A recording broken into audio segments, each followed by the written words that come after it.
Hello students, आज NEET 2023 का exam हुआ और आपको जैसे पता है कि पेपर बहुत ही फिजिक्स का पेपर बहुत ही इजी था। बायो थोड़ा सा लेंथी ऐसा बच्चे कह रहे हैं और केमिस्ट्री थोड़ा सा डिफिकल्ट गया बच्चों को। तो चलिए फिजिक्स पेपर का डिस्कशन करेंगे। तो मेरे साथ मेरी टीम है, Hemant sir, Kishan sir, Shainik sir. हम फिजिक्स प्राइवेट ट्यूशन और क्लियर कंसेप्ट की तरफ से आपको ये सॉल्यूशन आपके सामने ये डिस्कशन करेंगे। तो वन बाय वन स्टार्ट करते हैं। ये जो सेट है वो G5 है, तो जिसका भी G5 सेट रहेगा उसके साथ आंसर मैच कर सकता है। तो फर्स्ट क्वेश्चन जो था उसमें, the magnetic energy stored in the inductor of inductance 4 micro Henry carries a current of 2 ampere is. Direct formula was energy stored in inductor half of L I square where L is what inductance, I is what current। तो current भी दिया है, inductance भी दिया है, substitute करके answer is what 8 microjoule. Okay, चलिए second question की तरफ जाते हैं। अभी ये जो क्वेश्चन है, the half life of radioactive substance is 20 minutes. Half life उसका 20 मिनट्स दिया हुआ है, 20 minutes. In how much time the activity of substance drops to 1/16 of its initial value. तो ये भी direct formula 1/2 raised to n is 1/16 जो आपको पता है। सो n विल बी, यहाँ पे थोड़ा सा करेक्शन है, तो चलिए इसको मैं बता देता हूँ। ये जो पार्ट है ये आएगा आपका 4 नॉट 16, राइट। तो इसमें करेक्शन है, सॉल्यूशन में आप देख लेना। So this n is what 4, so t is equal to n into half life and half life is given about 20 minutes, so 4 into 20 is what 80 minutes। तो इसका आंसर आपको 80 मिनट्स आ जाएगा। अब ये सॉल्यूशन में थोड़े से चेंजेस है तो देख लीजिएगा आप। तो this was the question number 2 in G5। Third question, the temperature of gas is -50 degree Celsius. To what temperature the gas should be heated so that the RMS speed is increase by 3 times. इसमें कुछ बच्चों ने mistake हो सकता है कर दी हो, क्योंकि इंक्रीजेस बाय 3 टाइम्स या नॉट इंक्रीजेस टू 3 टाइम्स। मैं हमेशा कहता हूं कि फिजिक्स के जो टीचर्स है उनको ये दो वर्ड्स बहुत ग्रामर के 2 वर्ड्स बहुत अच्छे लगते हैं, बाय और टू। तो बाय 3 टाइम्स मतलब जो V2 है वो V1 plus 3V1 that is 4V1 है। तो हमको फाइंड आउट करना है speed when the heated by what 3 times। so V and T was a relation directly proportional to what root T। so V1 by V2 is root of T1 by T2 और V2 क्या है V1 plus 3V1 because it is increased by 3 times। Direct formula answer आपको kelvin में मिलेगा, but ये answer option में नहीं है। अब कुछ लोगों ने जल्दी में कुछ अगर इसमें मार्क कर दिया होगा तो रॉन्ग जा सकता है, तो इसको अपने डिग्री सेल्सियस में कन्वर्ट करो तो परफेक्ट आंसर आ रहा है 3295 degree Celsius. So answer is what 3। तो इसमें 2 चीजें याद करने जैसी थी और ध्यान देने जैसा था, वो क्या था, इंक्रीजेस बाय और ये डिग्री सेल्सियस में कन्वर्ट करना है। पेपर बहुत इजी था, ऐसा फिजिक्स का पेपर मेरे ख्याल से लास्ट 2 साल से आ रहा है, लेकिन नॉर्मली फिजिक्स का ट्रेंड ऐसा नहीं होता, फिर अच्छा है। Next one, the ratio of frequencies of fundamental harmonic produced by an open pipe to the close pipe. Direct formula वो तो fundamental frequency of open pipe V/2L, close pipe is V/4L। दोनों को डिवाइड किया और answer आ गया 2:1। चलिए, जिस speed से मैं सॉल्व कर रहा हूं उसी स्पीड से आपका पेपर भी सॉल्व होगा मुझे लग रहा है। Next question, LCR circuit inductance is L, 10 millihenry, capacitance is 1 microfarad, resistance is what 100 ohm, the frequency with which the resonance occur। Direct formula ये भी 1/2π√LC। रेजिस्टेंस को ऐसे दिया है कंफ्यूज करने के लिए। ओके, रेजिस्टेंस का इसमें कोई मतलब नहीं है, आपको आंसर आ जाएगा, लेकिन हाँ थोड़ा सा कैलकुलेट करना पड़ेगा। सो 1.59 किलोहर्ट्ज इज द आंसर। अब क्वेश्चन नंबर 6 पे चलते हैं और ये भी मुझे इजी दिख रहा है। In hydrogen spectrum the shortest wavelength in the Balmer series is lambda, the shortest wavelength in the Brackett series is. Shortest wavelength मतलब इन्फिनिटी से उस लाइन पे उस पॉइंट पे आएगा, तो लैमन, बार्बर, ब्रैकेट एंड पार्शियल एंड ब्रैकेट। तो बार्बर सीरीज में क्या आ जाएगा, नंबर 2, इन्फिनिटी से 2 पे आएगा। शॉर्टकट है P²/R बिकॉज इन्फिनिटी से आएगा तो 1/infinity विल बी व्हाट 0। अभी ये पहला बार्बर सीरीज, अच्छा इसमें भी थोड़ी मिस्टेक हो गई है तो जरा इसको भी देख लेते हैं हम। ये होगा आपका लैम्डा BL के जगह पे वो L रह गया, इज व्हाट 2²/R, राइट है, ये 2²/R हो जाएगा, करेक्ट है। और जो बार्बर सीरीज है ये बार्बर सीरीज हो गया और ब्रैकेट सीरीज के लिए 4 होगा, तो यहाँ पे आपका आ जाएगा 4²/R, तो ये हो जाएगा आपका 4²/R, राइट। तो ये हो जाएगा आपका 4/R और this is the 16/R, so answer will be what lambda B will be 4 times of this is what barber series, right. ये यहाँ पे जरा मिस्टेक है, ये बार्बर सीरीज हो जाएगी। ये करेक्शन आप देख लीजिएगा। But this is also straight forward. Okay, जो इजी क्वेश्चंस होते हैं उसी में मिस्टेक होने के चांसेस रहते हैं।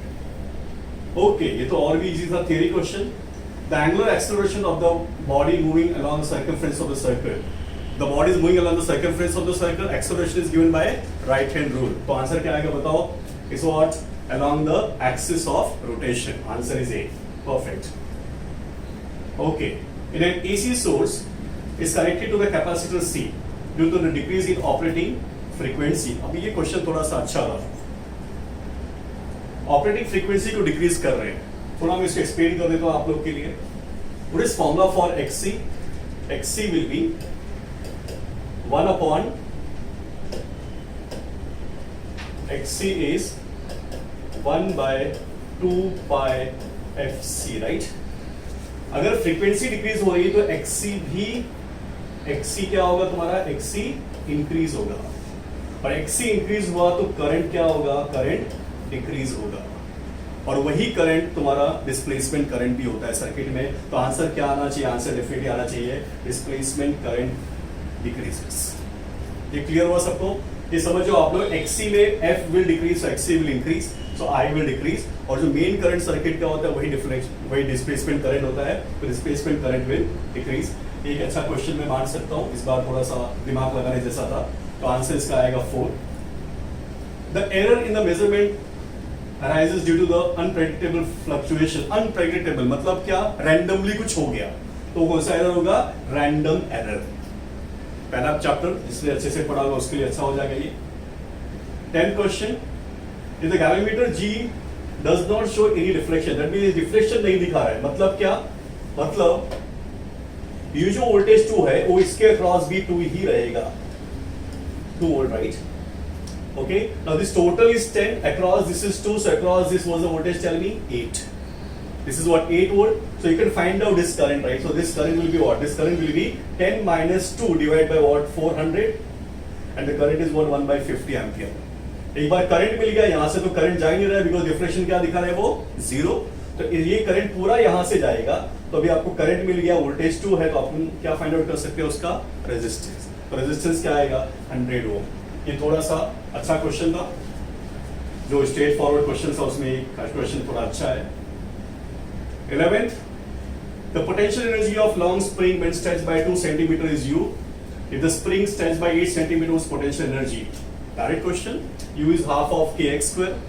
X कितनी टाइम से बढ़ रहा है? 4 टाइम्स से, so उसका 4 स्क्वायर क्या आ जाएगा? 16. So energy will increase by what? 16 times. Okay. ये तो और भी इजी मुझे लग रहा है। A vehicle travels half the distance with the speed theta. Okay, मैंने इसको v1 ले लिया, and remaining distance is what? Speed 2v. The average speed is what is formula for average speed? Average speed का formula है तुम्हारा, अभी half distance है तो डिस्टेंस आप निकाल सकते हो, उससे टाइम निकाल सकते हो। सो 2v1 v2 upon v1 plus v2 से इसका आंसर डायरेक्ट आ जाएगा, ये आपने डिराइव किया ही होगा अच्छे से, राइट? ओके, तो was answer for this, tell me 4v/3। आगे चलते हैं। Okay, now this is the theory question. Statement 1, photovoltaic devices can convert optical radiative into what? Electricity. I think this is the true.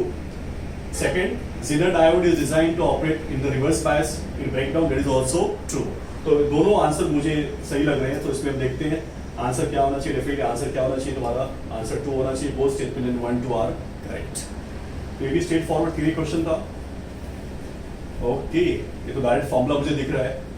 A bullet is fired from the gun at the speed of 280 meters per second in the direction 30 degree above the horizontal. The maximum height attained by the bullet is. Direct formula for maximum height: u square sin square theta by 2g. कितने अच्छे लोग हैं, sin 30 का value भी तुमको दिया हुआ है। नॉर्मली ऐसा होता नहीं, बट पेपर में दिया हुआ है, तो ठीक है, अच्छी बात है। आप इसको देखिए और समझ जाइए कैसे सॉल्व करना है। 15th MCQ. Two bodies of mass m and 9m are placed at distance r. The gravitational potential on the line joining the device where the gravitational field equals to what? 0. Okay, हमको find out करना है gravitational potential जहाँ पे gravitational field क्या है? 0। अभी gravitational field 0 है, मतलब उस पॉइंट पे दोनों फील्ड इक्वल और अपोजिट होगा। तो टोटल डिस्टेंस क्या दिया है उसका? r। तो मैंने लिया कि from first object the distance is what? x। तो फील्ड हो जाएगा gm/x²। And from the second object the field is what? g 9m/r minus x the whole square. तो पहले अपने को x मिल गया r/4। तो किस पॉइंट पे टोटल फील्ड 0 है, बोलो r/4 पे, अब वहां पे तुम पोटेंशियल डायरेक्ट फॉर्मूला यूज करके निकालो। तो स्ट्रेट फॉरवर्ड है। अभी आप थोड़ा सॉल्यूशन समझ लीजिए, बाद में हम इसको आपको पीडीएफ भी भेज देंगे ग्रुप पे, कोई इशू नहीं है, राइट। तो आंसर इज व्हाट -16 gm/r। तो ये 15 क्वेश्चंस के बारे में मैंने आपसे बात किया। तो अभी मैं हेमल सर से रिक्वेस्ट करूंगा कि सर आप भी आइए और नेक्स्ट 15 एमसीक्यूज के बारे में सर बच्चों को एक्सप्लेन कीजिए। तो बच्चों ये पेपर बहुत ही इजी था। चलो देखते हैं आगे 15 क्वेश्चंस कैसे आ रहे हैं। आइए sir please. Hello students, 1 to 15 questions are explained by Avinash sir. Subject which has always brought tears in your eye. Last में happiness एक बड़ा smile देके गया, right? After NEET 23 7th May का paper, yes, we are also very happy that easy, everything is always relative. Easy लगा because we have already explained and the subject, जो भी आपने मेहनत किया, हमने भी मेहनत किया, definitely it has come to finally a very happy ending. Question number 1 to 15 sir has already discussed. 16 से मैं continue कर रहा हूँ. Question number 16. The minimum wavelength of X-ray is produced by electron accelerated through a potential difference of V volts is proportional to. Minimum wavelength मतलब cut off wavelength. तो cut off wavelength का directly formula we have lambda naught which is equal to hc by ev. hce constant है, V here stands for potential difference, not velocity. So directly relation is, the correct option is 3, which is proportional, lambda is inversely proportional to V. Correct. Next question number 17. It's a fluids में से generally question नहीं आता और आया तो it's a jackpot question they have asked. The question is venturimeter works on, options are theory, no need to read it. It is directly works on what? Bernoulli's principle. So correct option is 3. All right. Color code, आपका favorite, हमारा favorite. Every paper में we have tried to keep the questions and question finally आया. The resistance of a carbon resistor determined from color code is 22000. What is this first 2, second 2? They are the numbers. They are the number first one, second. The third number is the multiplier. So 2 into 10 raised to 3. So 10 raised to 3, if you remember that color code sir ने बताया था, BB Raw of Great Britain has very good vibe. So 10 raised to 3 corresponds to what? Orange color. So that's what they've asked, that the color of the third band will be plus or minus 5% dollar, इसका कुछ मतलब नहीं है. So answer should be what? Orange. Next, a question from surface tension. Fluids में से 2 questions they are asked. The amount of energy required to form a soap bubble, drop, bubble, remember bubble area double करना है. The amount of energy required to form a soap bubble of radius 2 cm from the solution is nearly, surface tension दिया है. तो work done is 2T into 2 dA. dA area is 4 pi r square into 2 because the bubble है. So it becomes 8T pi r square and radius is given. तो calculation I hope you can manage, and the nearest option is this. I mean the fourth option is the correct option. Semiconductors आते ना question always. First 1 to 15 में already sir ने question लिया. एक accession reason type question था. Second question we had here. It was nice question actually. हम लोग जब full wave rectifier सोचते तो खाली rectifier के आगे जाता नहीं है, because question starts with full wave rectifier. आगे जाओ. Full wave rectifier circuit consists of 2 p-n junction diodes in what? With the center tape transformer, या तो 4 diodes bridge rectifier or else 2 diodes with center taping. Along with that, there is a capacitor and a load resistance. Capacitor क्यों चाहिए? I hope you remember when we talk about full wave rectifier with 2 diodes, okay, and center tapping, this is a resistor. ये circuit तो पता है. Can you see this extra term क्या दिया है यहाँ पे? A capacitor. Why is this capacitor connected here?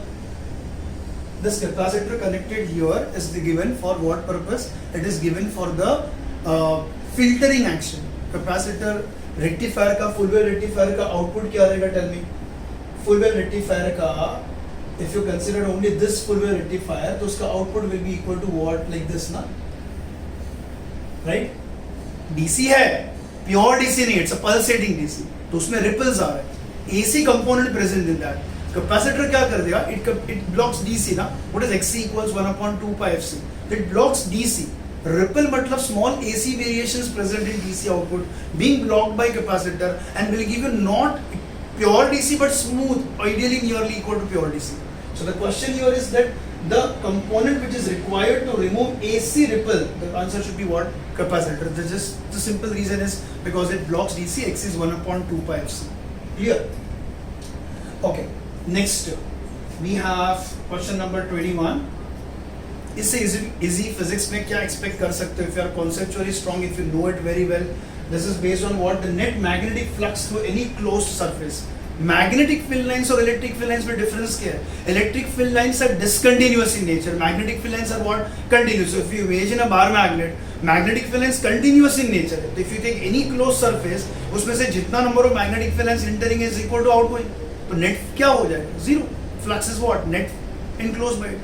So that comes out to be 0. This time magnetic flux पे भी question था and there was a question on the electric flux too. Gauss theorem पे भी था. Gauss theorem in electrostatics and Gauss theorem in magnetism. We have the next question coming to it.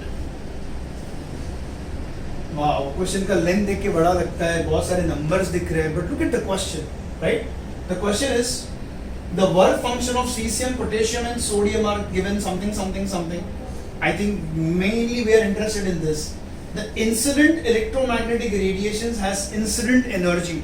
Under what condition photoelectric effect takes place? If the energy of the incident radiation must be more than the work function.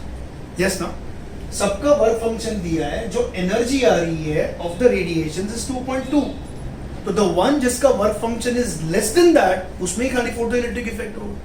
तो photoelectric effect only takes place with the cesium. Sodium and potassium का, sodium and potassium and sodium का respectively, the work function is more than the incident energy. So photoelectric effect does not take place. So it should be true. Okay. Vectors में से question, right? Always क्या बोला था? Vectors में कभी भी direction decide करना है. For you people right now, consider me. मैं आपके सामने खड़ा हूँ. I am in what direction? North. Yourself consider that you are in the south. आपका जो right hand side है, that is what you are east. And आपका जो left hand side है, that is your west. Question says football player is moving southwards, is coming towards you southwards, आपकी side आ रहा है. And it is changing the direction. And he is changing the suddenly changes the direction, turns eastward. तो आपकी side आ रहा है, it is coming towards you south, going towards east. South to east. What am I supposed to calculate? Force का direction. समझने की try करो. When a footballer is going from south in a south direction, from there he is taking a turn in the east direction, I am supposed to calculate force का direction. Now you tell me, stick to basics. Force is what? Ma. Force is mass into acceleration. Acceleration का direction क्या होता है? मुझे समझ में आया, किसी ने बोला velocity, फिजिक्स का एग्जाम होने के बाद भी acceleration का direction is not velocity, it is the change in velocity. अब change क्या होता है? Final minus initial. Finally किधर जा रहा था? East में. Initially किधर था? Southwards. But change मतलब final minus ना, तो मुझे south का क्या करना पड़ेगा? North. तो कह रहे हैं it is going to be northeast direction. वो मेरा हुआ change in velocity का direction. I repeat, change in velocity is northeast. Acceleration का direction is northeast. And जो acceleration का direction होगा वही force का होगा. So it's going to be northeast. Fantastic.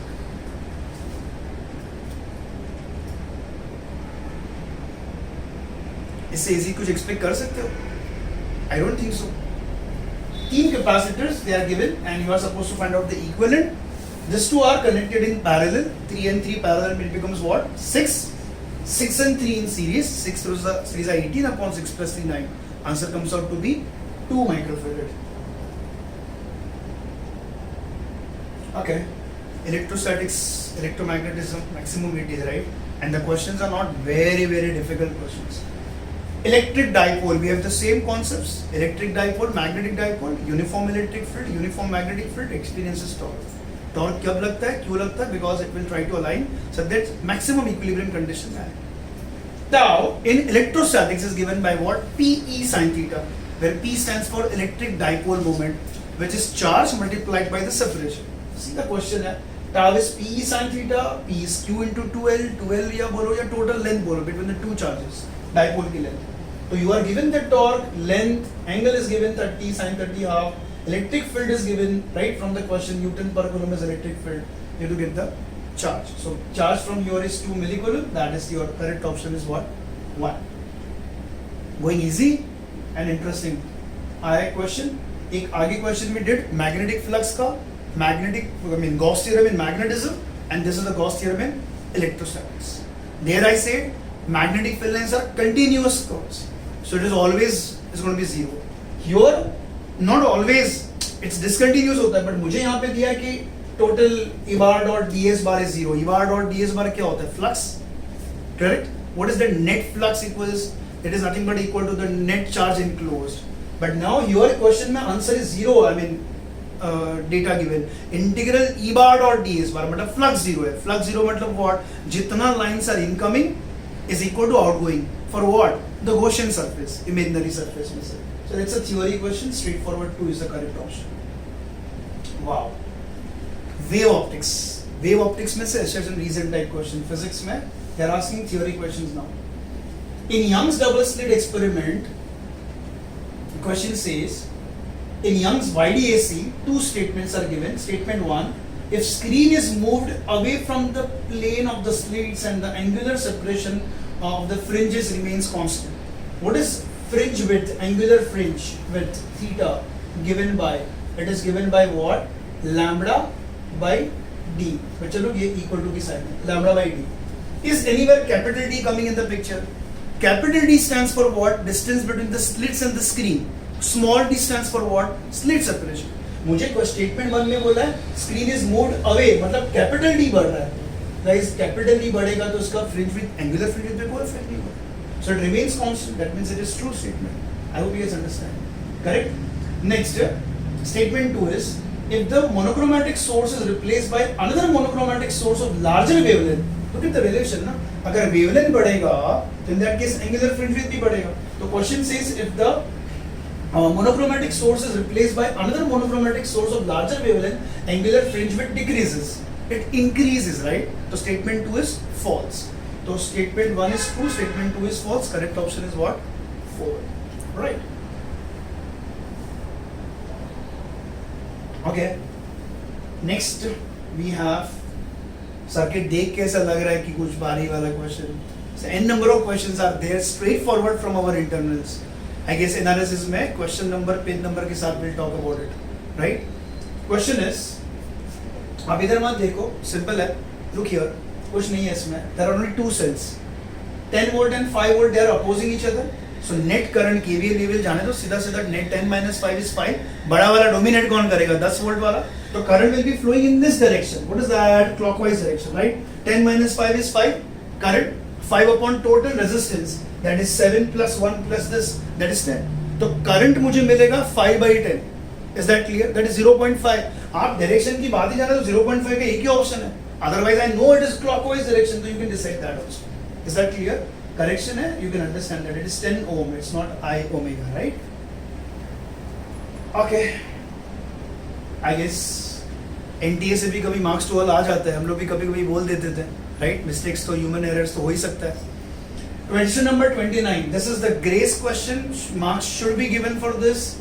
Not sure about attempt किया नहीं किया, that is up to them. Now question here is radius of gyration. What is radius of gyration का formula, guys? Radius of gyration K is given by what? Root of I by M. Correct? So in this case, they have said what? Mass same है, radius भी same है. They are talking about solid sphere and a hollow sphere. तो moment of inertia solid sphere का 2 by 5 mr square, m और r same है जाने दो, it's 2 by 5, and hollow sphere के लिए what? 2 by 3. उसका ratio we are supposed to find. So definitely there should be a root sign coming in the picture, but option में नहीं दिया है. So I said there should be marks to all. Marks should be given to this. Clear? Fine. This was question number 29. Next, we have question number 30. Question from EMI. Question is on transformer. क्या लिखा है?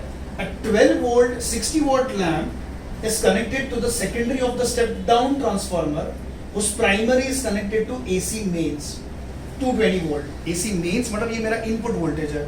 This is on secondary side. Secondary voltage, total power is given. Can you guys see here the most important word? यहाँ से मुझे hint मिल रहा है that this is assuming that the transformer to be what? Ideal. अगर ideal transformer है इसका मतलब what बच्चा लोग? Input power should that be equal to output power. तो मुझे जो आउटपुट पावर बोले 60 वोल्ट सीधा इनपुट पे ले लो, तो अगर पावर 60 है 220 वोल्ट मेरा मेन्स में सप्लाई कर रहा हूं, तो current will be what, power upon voltage. So power is 60, V is 220, 60 divided by 220 कर लो, you get the answer here, 0.27. Guys, this were 30 questions, तो 1 to 30 smoothly गया, और next 15 और भी smoothly जाएगा। Now I request our next colleague, PPT and CCT team में Professor Kishan Prajapati, he will be explaining the next questions, and yes, of course, you are waiting for Shrenik sir, he is also coming. Thank you. Next question is question number 31. Light travels a distance x in a time t1 in air and 10x in time t2 in another denser medium. What is the critical angle for medium? तो critical angle का formula क्या है? तो sin IC is 1 upon mu denser medium with respect to rarer medium. अब problem यह है कि यहाँ पे तुम्हें डिस्टेंस और टाइम दिया है, लेकिन फॉर्मूला जो है वो म्यू के साथ रिलेट हो रहा है। तो हम लोग इसको रिलेशन कैसे बनाएंगे? तो डिस्टेंस और टाइम को रिलेट करेंगे स्पीड के साथ, और स्पीड को रिलेट करेंगे रिफ्रैक्टिव इंडेक्स के साथ। अब देखते हैं कि कैसे हम लोग कर सकते हैं। चलो, तो sine I C is mu R upon mu D, और म्यू का रिलेशन स्पीड के साथ इनवर्सली प्रोपोर्शनल है, तो V D upon V R. और डिस्टेंस क्या आएगा तुम्हारा यहाँ पे 10x by t2, क्योंकि डेंसर मीडियम में डिस्टेंस कितना दिया है 10x, तो यहाँ पे करेक्शन है, तो करेक्शन कितना आएगा तुम्हारा यहाँ पे कि 10x by t2, और ये तुम्हारा रेरर मीडियम में डिस्टेंस कितना है x, और टाइम कितना है t1, तो यहाँ पे x by t1, तो तुम्हारा x और x कैंसिल हो जाएगा, तो आंसर आएगा 10t1 अपॉन t2। तो IC is equal to sine inverse 10t1 by t2, ठीक है। चलो, next question is question number 32। Question number 32 जो है, let a wire be suspended from a ceiling rigid support and stretched by the weight W attached at its free end. The longitudinal stress at any point of cross sectional area A of the wire is. अब stress का formula क्या होता है? तो stress का formula is force upon area. अब यहाँ पे वो लोग ने क्या बोला है कि स्ट्रेस एट एनी पॉइंट। अब क्वेश्चन में वायर के वेट के बारे में कुछ भी डिस्कस नहीं किया, तो सब जगह पे स्ट्रेस जो है वो सेम मिलेगा, तो स्ट्रेस का formula is force upon area. तो तुम्हारा आंसर आएगा W by A। तो एकदम स्ट्रेट फॉरवर्ड क्वेश्चन है। नेक्स्ट क्वेश्चन, क्वेश्चन नंबर 33, और क्वेश्चन नंबर 33 जो है वो थर्मोडायनेमिक्स से पूछा है। अब कार्नोट इंजन, तो कार्नोट इंजन के बेस पे न्यूमेरिकल है, और वो लोग ने क्या पूछा है? एफिशिएंसी। तो एफिशिएंसी इज 50%, तो एफिशिएंसी 50% मतलब उसका वैल्यू में कन्वर्ट करेंगे तो 50/100 दैट इज 1/2, तो एफिशिएंसी इज 1/2, और एफिशिएंसी का formula is 1 minus T2/T1। T2 तुम्हारा क्या होता है? सिंक का टेम्परेचर होता है, T1 तुम्हारा क्या होता है? सोर्स का टेम्परेचर होता है। सिंक का टेम्परेचर जो है वो लो होता है, सोर्स का टेम्परेचर जो है वो हाई होता है, तो ऑब्वियस है कि हमारा आंसर 327 से कम ही होगा। एफिशिएंसी यहाँ पे जो फॉर्मूला है, फॉर्मूला में एब्सोल्यूट टेम्परेचर है। एब्सोल्यूट टेम्परेचर मतलब टेम्परेचर केल्विन में सब्स्टिट्यूट करना है। यहाँ पे जो टेम्परेचर दिया है वो डिग्री सेल्सियस में दिया है, तो हमें पहले उसको कन्वर्ट करना है। तो इसको जब कन्वर्ट करेंगे प्लस 273 ऐड करके, तो तुम्हारा आंसर कितना आएगा? 600। और यहाँ से जब हम लोग T2 कैलकुलेट करेंगे तो T2 कितना है? 300 केल्विन, ठीक है। और ये जो भी टेम्परेचर है वो भी हमें एब्सोल्यूट में ही मिलेगा, ठीक है। तो तुम्हारा जो आंसर है वो एब्सोल्यूट टेम्परेचर के साथ मैच नहीं कर रहा, तो यहाँ पे हम लोग को डिग्री सेल्सियस में कन्वर्ट करना पड़ेगा, तो हमें माइनस 273 करेंगे तो 27 डिग्री सेल्सियस हमें आंसर मिलेगा, ठीक है। जनरली स्टूडेंट क्या करते हैं कि न्यूमेरिकल जब सॉल्व करते हैं तो सिर्फ नंबर कैलकुलेट करते हैं, यूनिट नहीं लिखते। लेकिन इन केस ऑफ टेम्परेचर अगर तुम लोग ने यूनिट के साथ मैच नहीं किया तो तुम्हें लगेगा कि तुम्हारा आंसर गलत है, ठीक है। तो यहाँ पे अगर तुम लोग ने, तुम्हारा आंसर अगर 300 आया और तुम लोग 300 ढूंढ रहे हो तो आंसर नहीं मिलेगा, ठीक है। Next question number 34। Question number 34 जो है वो भी इजी है, एरर के बेस पे तुम्हें क्वेश्चन पूछा है। वैल्यूज देख के ऐसे समझ रहे कि वो एरर के बेस पे रहेगा। चलो, अब wire has a mass, radius and length दिया है, और maximum possible percentage error in the measurement of density. Wire के लिए डेंसिटी का फॉर्मूला, तो density is mass upon volume, और वायर जो है वो सिलिंड्रिकल शेप में रहेगा, तो उसका वॉल्यूम का फॉर्मूला क्या आएगा? πr²L, ठीक है। तो volume density is given by mass upon volume, और उसको एरर में कन्वर्ट करेंगे तो delta mass upon mass plus delta volume upon volume. ठीक है। वॉल्यूम को वो लोग ने क्या लिखा है, पाई आर स्क्वायर एल। तो पाई में कुछ एरर नहीं होगा, आर स्क्वायर का एरर क्या आएगा 2 times delta R upon R, और एल का error delta L upon L, ठीक है। और ये जो भी वैल्यू है ये तुम्हें एम दिया है, डेल्टा एम दिया है, आर दिया है, डेल्टा आर दिया है, एल दिया है, डेल्टा एल दिया है, बस अच्छे से कैलकुलेट करना है और इनटू 100 क्योंकि परसेंटेज है अपने को, ठीक है। अब ये जो क्वेश्चन है ये क्वेश्चन में कैलकुलेशन वाइज थोड़ा सा लेंथी है लेकिन क्वेश्चन इजी है, ठीक है। और कैलकुलेशन करने के बाद आंसर कितना आएगा 1.567, तो हमारा आंसर किसके साथ मैच करेगा फिर 1.6 approximate. Next question is question number 35। In a plane electromagnetic wave, generally students लोग जो इलेक्ट्रोमैग्नेटिक वेव को निग्लेक्ट करते हैं, लेकिन यहाँ पे वो लोग ने क्वेश्चन पूछ लिया है। इलेक्ट्रोमैग्नेटिक वेव जो है वो तुम्हारा ट्रैवल कर रहा है इन अ स्पेस, इलेक्ट्रिक फील्ड का वैल्यू वो लोग ने प्रोवाइड किया है और फ्रीक्वेंसी प्रोवाइड किया है। वो लोग ने पूछा है amplitude of oscillating magnetic field. तो हमें रिलेशन बेसिकली क्या पता है, electric field and magnetic field का relation for electromagnetic wave, speed of light is equal to E by B. तुम्हें सी का वैल्यू पता है, ई का वैल्यू वो लोग ने प्रोवाइड किया है, हमें सिर्फ क्या कैलकुलेट करना है बी। तो आंसर कितना आएगा तुम्हारा 1.6 इंटू 10⁻⁷ टेस्ला, जो तुम्हारा आंसर 4 है, ठीक है। 35 क्वेश्चन यहाँ पे खत्म हो गए। तो यहाँ पे सेक्शन बी तुम्हारा स्टार्ट हो रहा है। सेक्शन बी में क्या होता है स्टूडेंट्स, 36 से क्वेश्चन नंबर 50 जो है वो सेक्शन बी में आता है। सेक्शन बी के अंदर ऑप्शनल होते हैं, तो मतलब तुम्हें 15 क्वेश्चन में से सिर्फ 10 करना है, ठीक है, जो तुम्हें इजी लगते हैं। तो next question, question number 36। A bullet from a gun is fired on a rectangular wooden block with velocity u. When a bullet travels 24 centimeter through the block along its length horizontally. अब यहाँ पे इतने part में वो लोग ने क्या explain किया है कि तुम्हारे पास एक वुडन ब्लॉक है और वो u वेलोसिटी से तुम्हारा बुलेट जो है वो वुडन को स्ट्राइक हो रहा है, और जब वो बुलेट जो है ब्लॉक के अंदर जाएगा तो ऑब्वियस है कि ब्लॉक उसको अपोज करेगा, रेजिस्टिव फोर्स प्रोवाइड करेगा, जिसकी वजह से उसका स्पीड जो है वो कम होते जाएगा। तो उसका स्पीड जो है वो u/3 हो गया जब वो तुम्हारा 24 सेंटीमीटर अंदर गया, ठीक है। अब आगे क्वेश्चन में वो लोगों ने क्या डिस्कस किया है, देन इट्स फर्दर, ऑब्वियस है कि उसके पास अभी भी वेलोसिटी है तो वो और भी अंदर जा सकता है, और कब तक जा सकता है, जब तक उसका स्पीड जो है वो 0 नहीं हो जाता। तो यहाँ पे it further penetrates into the block in the same direction before coming to the rest. तो यहाँ पे आगे बस क्वेश्चन में वही डिस्कस किया है कि u/3 से जब वो 0 होगा तो और भी वो आगे डिस्टेंस कवर करेगा, ठीक है। तो उसने बोला है कि टोटल उसने कितना डिस्टेंस वो कवर कर रहा है, ठीक है। तो ऑलरेडी एक पार्ट का डिस्टेंस वो लोग ने दे दिया है, हमें दूसरे पार्ट का डिस्टेंस निकालना है और दोनों को ऐड करना है, ठीक है।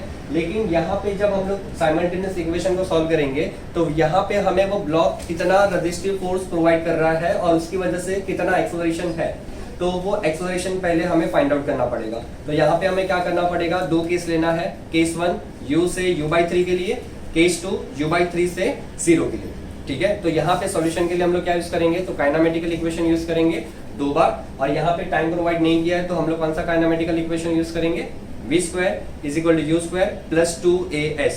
लेकिन यहाँ पे ये ध्यान रखना है कि यहाँ पे एक्सेलरेशन का वैल्यू नेगेटिव सब्स्टिट्यूट करना है, क्योंकि तुम्हारा यहाँ पे अपोज हो रहा है, बुलेट जो है, ब्लॉक जो है वो बुलेट को अपोज करेगा। तो यहाँ पे हम लोग, तुम्हारा फॉर्मूला क्या है, v² = u² + 2as, ये तुम्हारा फॉर्मूला है। केस 1,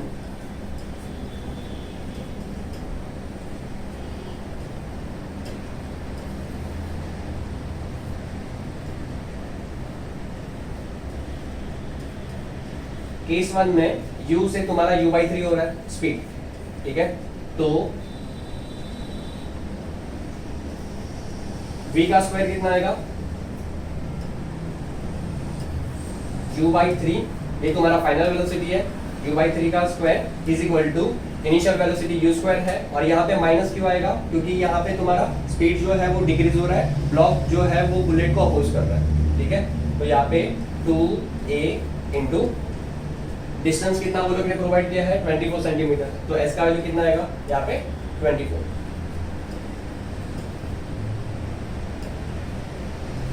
ठीक है।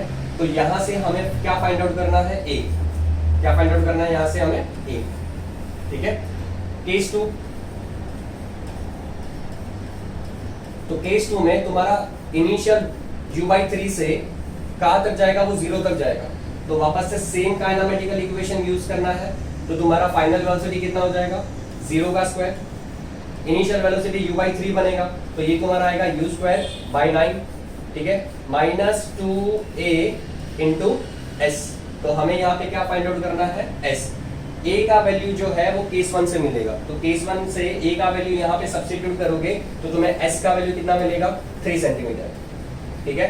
केस 1 में उसने कितना डिस्टेंस कवर किया, 24 सेंटीमीटर। केस 2 में उसने कितना डिस्टेंस कवर किया, 3 सेंटीमीटर। तो टोटल लेंथ कितना हो जाएगा तुम्हारा, 27 सेंटीमीटर, ठीक है।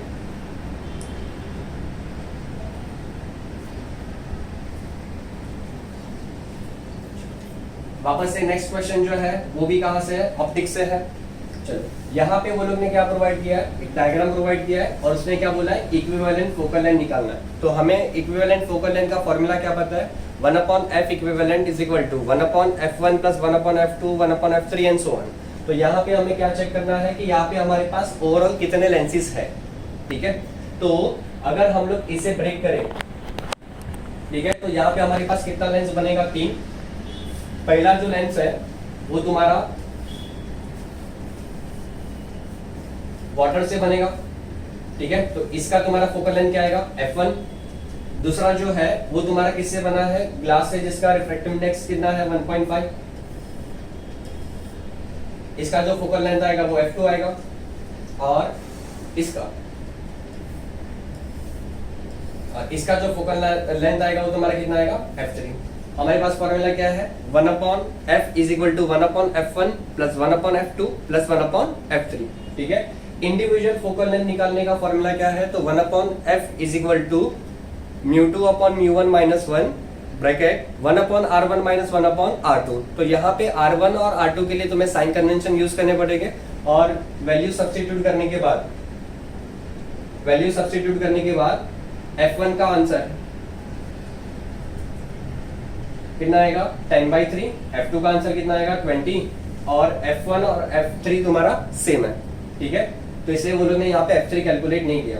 वैल्यू सब्स्टिट्यूट करने के बाद तुम्हारा आंसर कितना आएगा, -1/100 आएगा, और ये जो आंसर है वो तुम्हारा 1/f आया है। तो पलटी मारोगे, मतलब इनवर्स लोगे, तो आंसर कितना आएगा, f is equal to -100 centimetre, ठीक है। तो यहाँ पे करेक्शन है वो।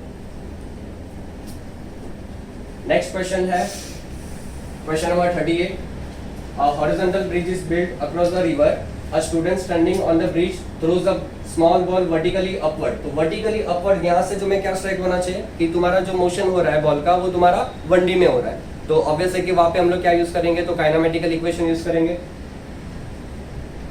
वर्टिकल अपवर्ड वेलोसिटी 4 मीटर पर सेकंड, मतलब इनिशियल वेलोसिटी हमें पता है। The ball strikes the water surface after 4 second. तो ये तुम्हें क्या दिया है, ओवरऑल टाइम ऑफ फ्लाइट दिया है, और उसने क्या बोला है, the height of the bridge about the water surface. तो यहाँ पे हमें क्या यूज करना है, तो s is equal to ut plus half et square formula use करना है, और यहाँ पे 4 नहीं, यहाँ पे s आएगा, जो हमें हाइट जो है वो कैलकुलेट करना है, ठीक है। तो सब वैल्यूज तुम्हें दिया है, सिर्फ वैल्यू सब्स्टिट्यूट करना है, आंसर कैलकुलेट करना है। तो तुम्हारा आंसर कितना आएगा, 64। नेक्स्ट क्वेश्चन है क्वेश्चन नंबर 39। क्वेश्चन नंबर 39 जो है वो कहां से है, ऑसिलेशन से है, और तुम्हें यहाँ पे ग्राफ प्रोवाइड किया है। ग्राफ जो है वो xt का ग्राफ है, ठीक है। चलो देखते हैं कि उसने पूछा क्या है। तो xt ग्राफ दिया है और उसने क्या पूछा है, एक्सेलरेशन, ठीक है।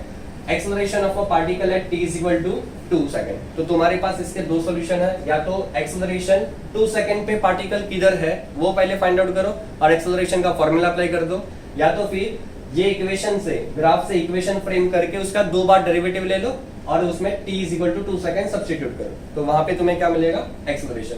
तो ये जो तुम्हारा जो ग्राफ है वो नॉर्मल तुम्हारा साइन का ग्राफ है, तो इसका इक्वेशन क्या आएगा, x is equal to a sin omega t, ठीक है। उसका 2 बार डेरिवेटिव लेना है, तो हमें क्या मिलेगा, एक्सेलरेशन। और वो एक्सेलरेशन के इक्वेशन में t इज इक्वल टू क्या सब्स्टिट्यूट करना है, 2, और ओमेगा जो है वो हमें यहाँ से ग्राफ से मिलेगा। ये ग्राफ दिया है, ये तुम्हारा ये जो टाइम है ठीक है, ये जो टाइम तुम्हारा क्या बनेगा, टाइम पीरियड। तो ओमेगा तुम्हारा, ओमेगा का फॉर्मूला क्या होता है, 2 पाई बाय कैपिटल टी, मतलब टाइम पीरियड, और एक ग्राफ के हिसाब से टाइम पीरियड तुम्हारा कितना है, 8। ठीक है, तो यहाँ पे वो लोग ने सॉल्यूशन में 2 बार डेरिवेटिव लिया है, और उसके बाद ओमेगा और टी का वैल्यू सब्स्टिट्यूट करोगे तो आंसर कितना आएगा, minus pi square by 16। Next question जो है क्वेश्चन नंबर 40, और वो सैटेलाइट के रिलेटेड है, तो ऑब्वियसली कि वो क्वेश्चन कहाँ से है, ग्रेविटेशन चैप्टर से है। चलो क्वेश्चन बढ़ता है, satellite is orbiting just above the surface of the earth with the time period t। तो यहाँ से क्या स्ट्राइक होना चाहिए कि वो टाइम पीरियड का फॉर्मूला याद आना चाहिए, क्योंकि टाइम पीरियड को रिलेट करेगा। if the density if d is the density of the earth and the g is the universal constant of gravitation, तो d is density, वो लोग ने डेंसिटी भी वो लोग ने एक्सप्रेस किया है क्वेश्चन में। तो तुम्हारा सॉल्यूशन जो है वो फॉर्मूला में डेंसिटी एक्सप्रेस होना चाहिए। तो मास को हम लोग रिप्लेस करेंगे डेंसिटी इनटू वॉल्यूम से। तो तुम्हारा टाइम पीरियड का फॉर्मूला क्या होता है, तो time period is t is equal to 2 pi under root of r cube by g है। मास को लिखो डेंसिटी इनटू वॉल्यूम, और तुम्हारा स्फीयर का वॉल्यूम का फॉर्मूला आएगा 4/3 पाई r क्यूब। ठीक है, चलो, और यहाँ पे ये जो टर्म है वो तुम्हारे रूट के अंदर है, तो यहाँ पे t is equal to 2 pi under root of r cube by g। Mass को क्या लिखेंगे, डेंसिटी इनटू वॉल्यूम, डेंसिटी के लिए वो लोग ने d लिया है तो हम लोग भी d कंसीडर करेंगे, इनटू 4/3 पाई r क्यूब। ठीक है, तो तुम्हारा r क्यूब कैंसिल हो जाएगा, स्क्वायर करो, क्योंकि तुम्हें जो भी क्वांटिटी दिया है वो स्क्वायर रूट में नहीं है, तो ये तुम्हारा क्या बनेगा, T square is equal to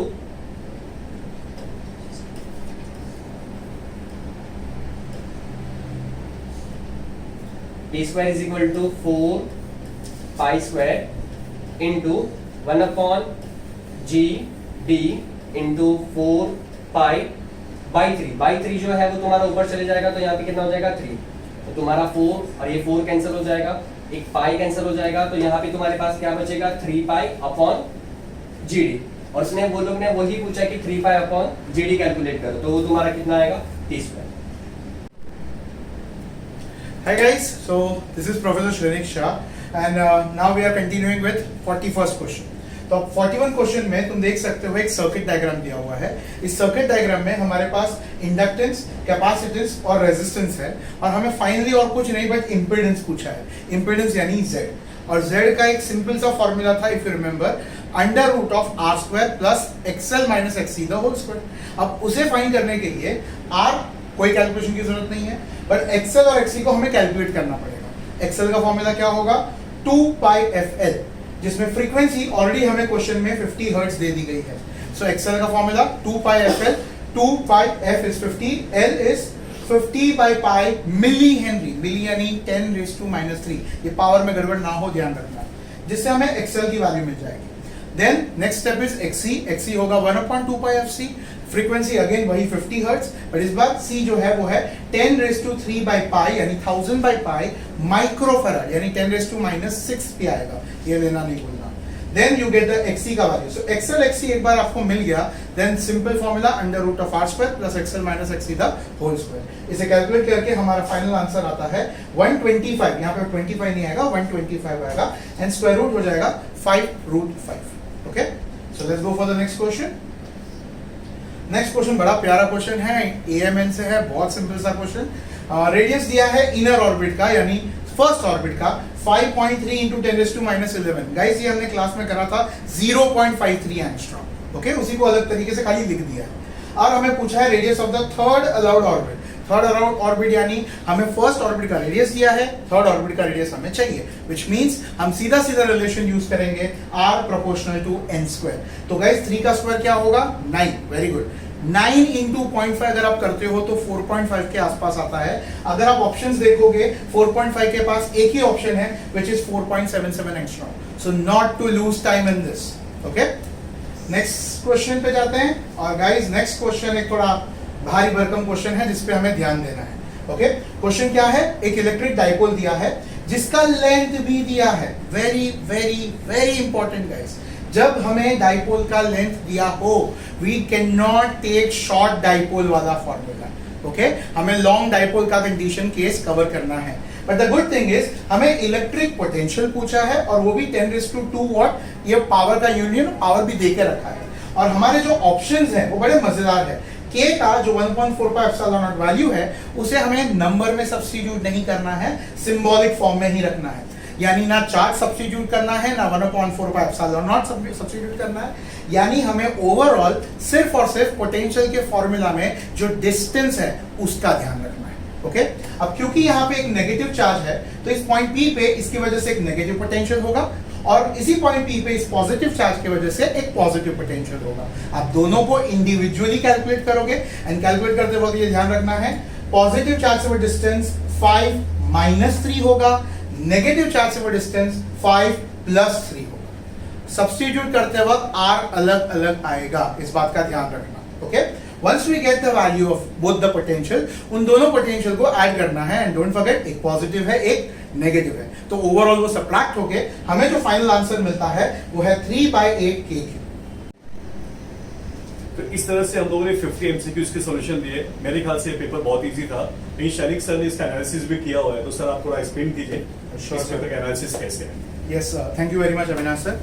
basically guys analysis का अगर मैं एक छोटा छोटा डिवीजन करूं बेसिकली समझने के लिए कि एग्जैक्टली पेपर बना कहां से था, कहां से कौन सी चीजें पूछी गई थी, तो सिंपल सा पहली चीज आती है वो है अंडरस्टैंडिंग पेपर 1 में से कितना आया और पेपर 2 में से कितना आया। पहले तो पेपर 1 पेपर 2 समझ लीजिए क्या है। पेपर 1 यानी हमारी एनसीईआरटी बुक का 11th वाला पार्ट और पेपर 2 यानी हमारी एनसीईआरटी बुक का 12th वाला पार्ट। ओके, पहले ये चीज क्लियर हो गई। तो एनसीईआरटी 11th में से गाइस 20 क्वेश्चन आए थे, यस, एंड एनसीईआरटी 12th में से 30 क्वेश्चंस आए थे। सो अगर तुम रेशियो देख पा रहे हो, समझ पा रहे हो, तो it's 60% from 12th and only 40% from 11th as per CBSE syllabus. ये पहला इंपॉर्टेंट पॉइंट था।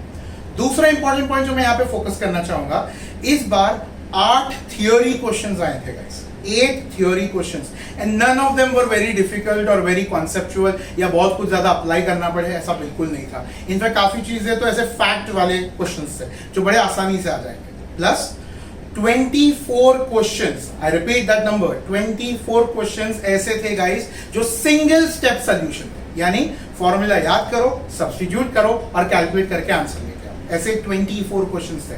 तो अगर गाइस हम मोटा मोटी पकड़े तो 24 + 8 32 क्वेश्चंस ऐसे थे जो मैं मानता हूं सभी बच्चों को आने चाहिए अगर तुमने 2 साल बेसिक फिजिक्स की अंडरस्टैंडिंग भी ली है।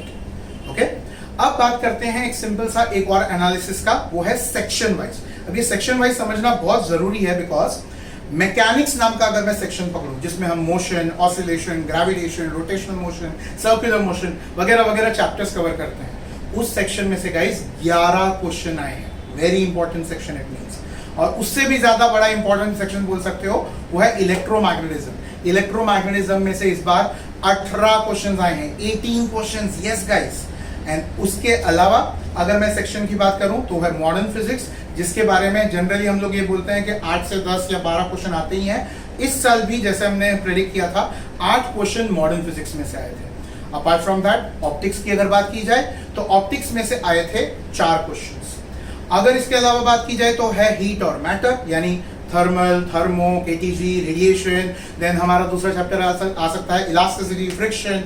ये सब चैप्टर्स में मिला के 6 क्वेश्चन आए थे। एंड गेस व्हाट गाइस, तुम्हारा फेवरेट चैप्टर मेजरमेंट, इसमें से भी 2 क्वेश्चन पूछे गए थे। तो गाइस अगर हम इस एनालिसिस को अच्छे से समझें तो वी कैन अंडरस्टैंड कि हम बहुत सारे स्ट्रॉन्ग पॉइंट्स और वीक पॉइंट्स को कवर कर सकते थे जो हमें आज इस एग्जाम के दिन समझने के बाद तो समझना है ही है, बट हम फ्यूचर में जो भी एक्सप्लोर करें उसके लिए भी हमारे लिए काम आएगा। Thank you everyone, piece.